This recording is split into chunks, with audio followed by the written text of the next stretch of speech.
তোমাদের জন্য আবার একটা নতুন ভিডিও নিয়ে এসলাম, সেটা হচ্ছে ইউটিউবে কীরকম করে ভিডিও ওয়াটারমার্ক দিবেন সেটা নিয়ে আজকে আমাদের ভিডিও। তো কথা না বলে ভিডিওটি শুরু করা যাক। তো প্রথমে আপনাকে যা করতে হবে, গুগলে আসবেন, গুগল সার্চ করবেন ইউটিউব স্টুডিও লিখে সার্চ করবেন, তাহলে ক্লিক করবেন। প্রথম উপরেই যে লিঙ্কটা আসবে যে ইউটিউব স্টুডিও, সেখানে ক্লিক করবেন। ক্লিক করার পর এরকম একটা নতুন পেজ ওপেন হবে, ঠিক আছে। এখন আপনাকে যা করতে হবে, এখানে একটু জুম করবেন, দেখবেন এই যে একটা চিহ্ন আছে, এখানে ক্লিক করবেন, কাস্টমাইজেশন এখানে ক্লিক করবেন। ক্লিক করানোর পর এখান থেকে আপনি আপনার প্রোফাইলের যে প্রোফাইলটা আছে সে দেখতে পাবেন, ব্যানারটা আছে, প্রোফাইল পিকচার আছে, চ্যানেল নেম, হ্যান্ডেল, ডিসক্রিপশন সব এখানে দেখতে পাবেন।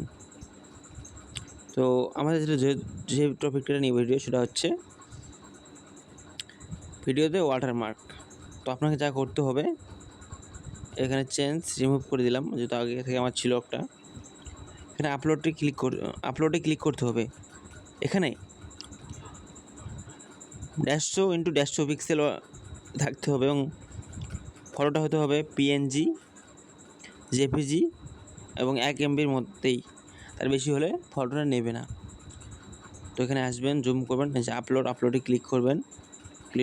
ক্লিক করার পর যে আপনার চ্যানেলের লোগো, আপনি যেটা দিবেন ভিডিওতে ওয়াটারমার্ক, এটা এখানে সিলেক্ট করবেন।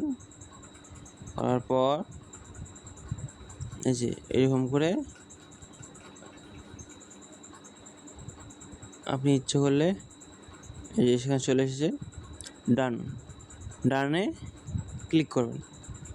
যে আপনার ভিডিওতে যে এখন ওয়াটারমার্ক আছে, এখন হচ্ছে ইন্টারন্যাশনাল ভিডিও, এখানে ক্লিক করবেন। করে হয়ে গেল, এটা হচ্ছে আমাদের ভিডিও। তো যদি কারো বুঝতে অসুবিধা হয় কমেন্ট করে জানাবেন, এবং সবাই লাইক সাবস্ক্রাইব করবেন এবং আপনাদের বন্ধুদেরকেও ভিডিওটা শেয়ার করে দেবেন।